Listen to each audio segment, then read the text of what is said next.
you know, this is a good story. Story about hope, story about redemption, and I think we'll be able to play off of it. Roy, in particular, I think has been able to identify what's most important about the story and tell the tale.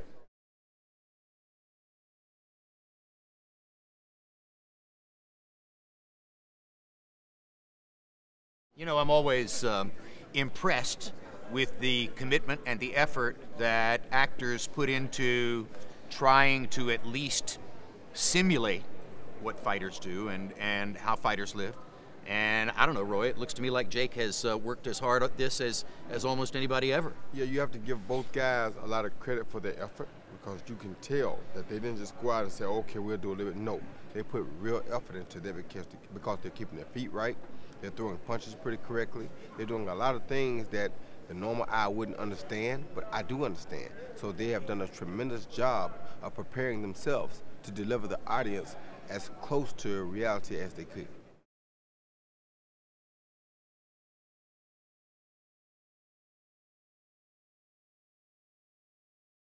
Well, it's abundantly clear that Antoine's a boxing fan.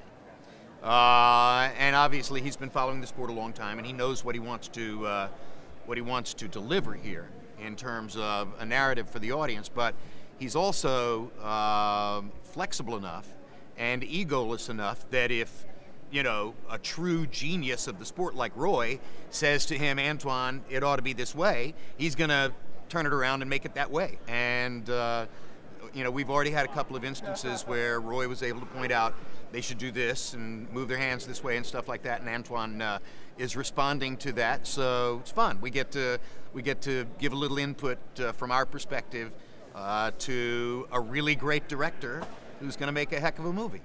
And a great director like that, you know, when he can, like he said, humble himself to allow the experts to do what the experts do. This guy's as expert as it gets when it comes to commentating. I mean, you have to love and want to appreciate this guy, because you appreciate the fact that he knows that he's doing his job, but for him to reach the top level of his job, he has to also allow the guys that do that for a living to do their job. And he does. So it's like you couldn't ask for a better scenario to me.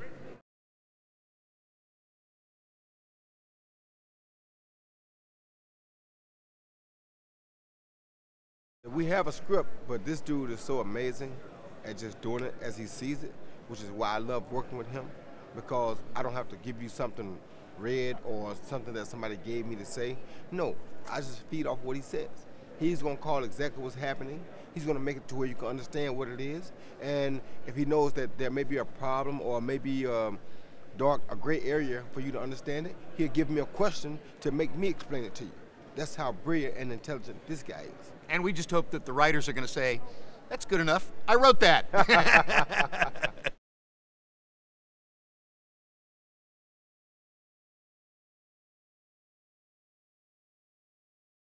There are a lot of life lessons in boxing. Most of them come from the brawler standpoint of view.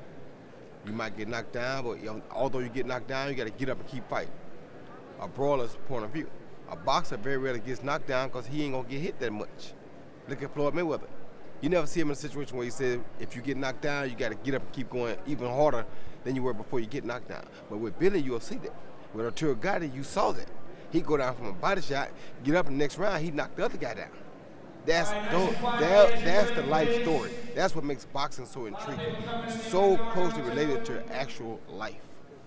Yeah, there's an old phrase, live fast, die young, leave a beautiful corpse. That describes the career of that kind of fighter.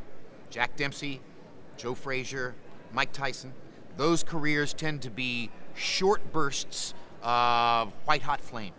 And that's what Billy Hope is.